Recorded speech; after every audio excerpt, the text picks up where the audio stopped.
Hello student, मैं Manoj sir. आज हम लोग एक नए सिलेबस और नए बैच के साथ उपस्थित हुए हैं, एक नया वीडियो।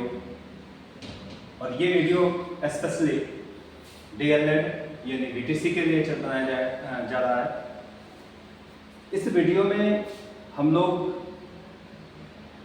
DLED प्रथम सेमेस्टर जो अगस्त में संभावित परीक्षा है, समथिंग 8 या 10 अगस्त से शुरुआत होने वाली है, उसी का वीडियो हम लोग हर सब्जेक्ट का लेके आ रहे हैं, चाहे वो हिंदी, संस्कृत, विज्ञान, मैथ, फर्स्ट पेपर आपका मनोविज्ञान, शिक्षण अधिगम, यानी DLED के सभी को पेपर जो है वह हम इसमें शामिल कर रहे हैं। और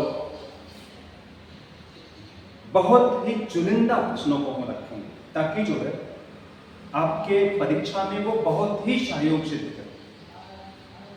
ऐसा प्रश्न हम लोगों ने लिया है और ऐसा सिलेक्टेड प्रश्न हम बताएंगे आपको, जिससे परीक्षा में बहुत ज़्यादा ही वो उपयोगी सिद्ध होगा। और ये विश्वास के साथ कह सकता हूँ कि यदि आप हम लोग का ये चैनल ही केवल ध्यान से देख लें, ध्यान से पढ़ लें, लर्न कर लें, तो आपको ना तो सीरीज की जरूरत पड़ेगी और ना ही अलग से कहीं कुछ पढ़ने की जरूरत पड़ेगी और ना ही एग्जाम में कुछ अन्य हेल्प की आवश्यकता। चूंकि अब हेल्प की तो बात ही छोड़ दीजिए, वो समय नहीं है, लेकिन हाँ इतना जरूर है कि यदि हमारा वीडियो, हमारा जो चैनल पे जो कुछ भी DLED के संदर्भ में संचालित किया जा रहा है वो 100% आपको सफल बनाएगा। तो इसलिए जो है वीडियो को ज़रूर देखें, दोस्तों को बताएं, अपने फ्रेंड को बताएं, अपने जो भी DLED के साथी हैं उन सारे लोगों को बताएं कि हमारा YouTube channel Purvanchal career classes पे जाइए और वहाँ पर जो है जितने भी क्लासें DLED के सब उपलब्ध रहेंगे, आप उसका जो भरपूर आनंद। तो चलिए शुरू करते हैं हम बिना किसी देरी के। आज हम फर्स्ट पेपर लेके आए हैं मनोविज्ञान यानी साइकोलॉजी, वो भी कौन सा, चाइल्ड साइकोलॉजी, बाल मनोविज्ञान। अक्षर जो है बाल मनोविज्ञान, ये फर्स्ट पेपर।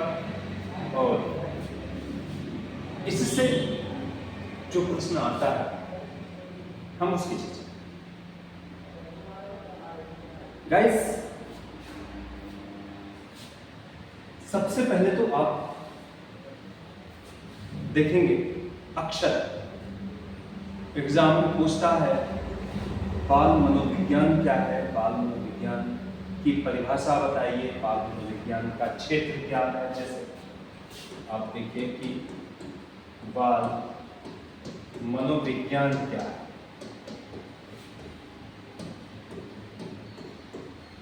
ठीक है, ये प्रश्न आ गया। फिर इसका क्षेत्र पूछ ले कि बाल मनोविज्ञान का क्षेत्र क्या है, ठीक। इसकी विधियां पूछ ले कि बाल मनोविज्ञान के अध्ययन की विधियां क्या है। फिर बाल मनोविज्ञान आवश्यकता यानी बाल मनोविज्ञान के अध्ययन की आवश्यकता किसको, सबसे ये महत्वपूर्ण टॉपिक है आपका। बाल मनोविज्ञान क्या है, इसको परिभाषित कीजिए। बाल मनोविज्ञान का क्षेत्र क्या है, बाल मनोविज्ञान की विधियां क्या हैं, बाल मनोविज्ञान की आवश्यकताएं किसको पड़ती हैं। ये अवश्य ही मिलता है एग्जाम में और मिलेगा भी, आप ये नोट करें, ठीक है। तो बाल मनोविज्ञान को जाने हम सबसे पहले। बाल मनोविज्ञान है क्या गाइस? बाल मनोविज्ञान यानी दो चीजें हैं इसमें, एक तो बाल है चाइल्ड और दूसरा है साइकोलॉजी, ठीक है। तो हम सबसे पहले साइकोलॉजी के बारे में जाना। मनोविज्ञान क्या है? बहुत सारे लोगों के मुंह से सुना होगा, या आप सीधे सीधे इसके शाब्दिक अर्थ पे चले जाइए। साइकोलॉजी मनोविज्ञान, मनोविज्ञान अर्थात मन का विज्ञान। नाम से तो यही स्पष्ट होता है कि मनोविज्ञान जो व्यक्ति के मन का अध्ययन करता हो वही मनोविज्ञान, लेकिन नहीं, ऐसा नहीं। ठीक, ये हिंदी वर्जन में अगर आप चाहें तो यही कहता है कि मनोविज्ञान वह विज्ञान है जो व्यक्ति के मन का। ठीक, लेकिन अगर अंग्रेजी में जाए साइकोलॉजी, तो यह साइकी प्लस लोगोस से मिलकर बना है। ठीक, इस साइकी का अर्थ क्या होता है? सोल, और इस लोगोस का अर्थ क्या होता है? स्टडी। यानी एक प्रकार से आत्मा का अध्ययन। ठीक, ये क्या कह रहा है? ये आत्मा का अध्ययन कहता है। यानी साइकोलॉजी कहता है कि साइंस ऑफ सोल, यानी ये आत्मा का अध्ययन, लेकिन इससे भी बात नहीं है। ठीक है, किसी ने इसको आत्मा का अध्ययन कहा, तो किसी ने इसको मन का विज्ञान कहा, तो किसी ने इसको चेतना का मनोविज्ञान कहा, चेतना का विज्ञान है, तो किसी ने इसको जो है व्यवहार का। ठीक, अब देखिए, अंततः ये कहा जा सकता है कि मनोविज्ञान वह विज्ञान है जो व्यक्ति के व्यवहारों का अध्ययन करता है। Science of behaviour. ठीक, मनोविज्ञान वह विज्ञान है जो व्यक्ति के व्यवहारों का अध्ययन करता है। अब लेकिन ये क्या कहता है कि बाल मनोविज्ञान मीन्स, बाल मनोविज्ञान वह विज्ञान है जो बालकों के व्यवहारों का अध्ययन करता है। बालक का व्यवहार कैसा है, व्यक्ति का व्यवहार कैसा है, बालक क्यों रो रहा है, क्यों चिल्ला रहा है, क्यों नहीं सो रहा है, इन सारी चीजों को जानने के लिए हमें उसके व्यवहार को जानना आवश्यक है। जब व्यक्ति के व्यवहार को आप समझ जाएंगे, इसका मतलब है कि आपने मनोविज्ञान की कुछ न कुछ जानकारी रखी। ठीक है, तो बाल मनोविज्ञान वह विज्ञान है जो बालकों के व्यवहारों का अध्ययन। ठीक, अब देखिए, परिभाषा तो बहुत सारी परिभाषाएं मिलेंगी आप। बाल मनोविज्ञान वह विज्ञान है जो व्यक्ति के व्यवहारों का अध्ययन करता है। एक परिभाषा तो ये भी हो गई आपकी। दूसरी परिभाषा, बाल मनोविज्ञान व्यक्ति के संपूर्ण क्रियाओं का अध्ययन है, ये भी एक परिभाषा है इसमें, है ना। तो बाल मनोविज्ञान को हम आसानी से समझ जाएंगे अगर आता है तो। 2 नंबर का बाल मनोविज्ञान क्या है? बाल मनोविज्ञान वह विज्ञान है जो बालकों के व्यवहारों का अध्ययन करेगा। 1 नंबर, 2 नंबर अवश्य ही मिलना है। ठीक है, दूसरा, इसका क्षेत्र क्या है? एरिया। बाल मनोविज्ञान अपना क्षेत्र कहां तक फैला है? देखिए, अगर हम क्षेत्र की बात करें तो अमूमन ये कहा जा सकता है कि बाल मनोविज्ञान प्रायः जो है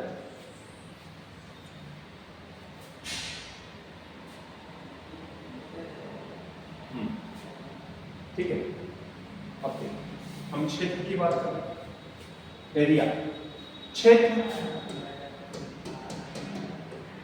यानी पहला तो आप ले लीजिए अध्यापक, शिक्षक के लिए। दूसरा समाज, तीसरा परिवार, चौथा माता पिता, पांचवा डॉक्टर या चिकित्सक, छठा कोई सलाहकार। ठीक, जाते जाते यानी बाल मनोविज्ञान का क्षेत्र बहुत व्यापक, बहुत दूर तक इसका फैलाव है। यानी ये, इसके अलावा भी आप विषयों में जाएं तो समाज शास्त्र है, मनोविज्ञान का संबंध समाजशास्त्र से देखा जाता है, भूगोल से देखा जाता है, इतिहास से देखा जाता है, दर्शन शास्त्र से देखा जाता है, शिक्षा शास्त्र से देखा जाता है। यानी हर क्षेत्र तक प्राय जो है हम मनोविज्ञान के विस्तार को देखते हैं। तो ये क्षेत्र के अंतर्गत आ गया, ठीक है। दूसरी चीज बस देखिए, रियल लाइफ में मैक्सिमम 2 नंबर, 1 नंबर, 2 नंबर या बहुत विस्तारित कर दिया 3-4 नंबर तक आ सकता है, इससे ज़्यादा कुछ नहीं पूछेगा, ठीक है। चलिए हम आगे देखते हैं। ये तो दर्शन इसके क्षेत्र के अंतर्गत आ गया, ठीक। अब हम बात कर ले विधियां, यानी मनोविज्ञान के अध्ययन की विधियां, अध्ययन विधि, ठीक है। ये भी इम्पोर्टेंट है, अक्सर पूछ देता है मनोविज्ञान के अध्ययन कौन कौन सी, ठीक है। विधियां की बात कर लें तो अब सोचिए, जैसे इसके पहले भी एग्जाम वगैरह में पूछा हुआ है कि मनोविज्ञान के अध्ययन की कोई 2 विधियों का नाम, 3 विधियों के नाम बताइए, 4 विधियों के नाम, ठीक है। तो बहुत आसानी से हम बता सकते हैं। पहला है आत्मनिरीक्षण विधि, ठीक है, आत्मनिरीक्षण विधि। इससे भी हम मनोविज्ञान का अध्ययन कर सकते हैं। दूसरा निरीक्षण विधि, इससे भी हम मनोविज्ञान का अध्ययन करते हैं। तीसरा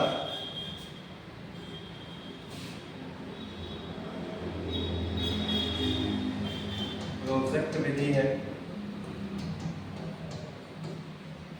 चौथा असाइनमेंट है, असाइनमेंट है, हम इससे भी देखते हैं। पांचवा आप लीजिए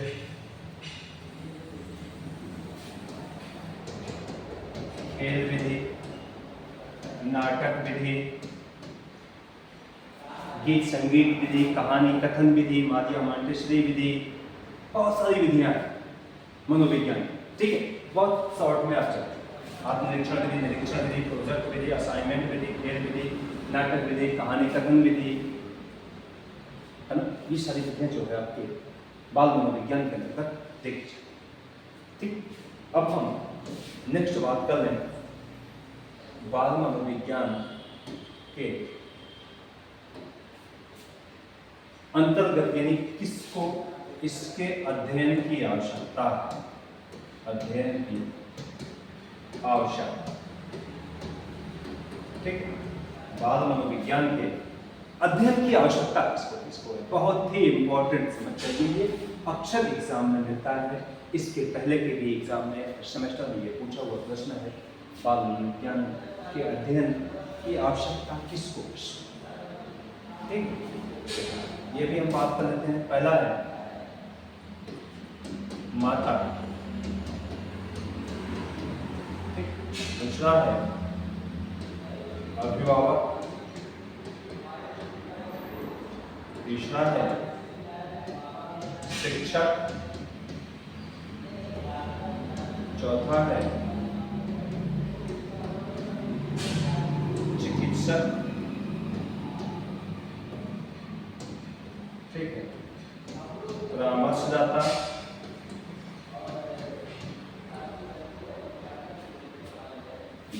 बहुत सारे लोग हैं जिनको मनोविज्ञान के अध्ययन की आवश्यकता है, ठीक।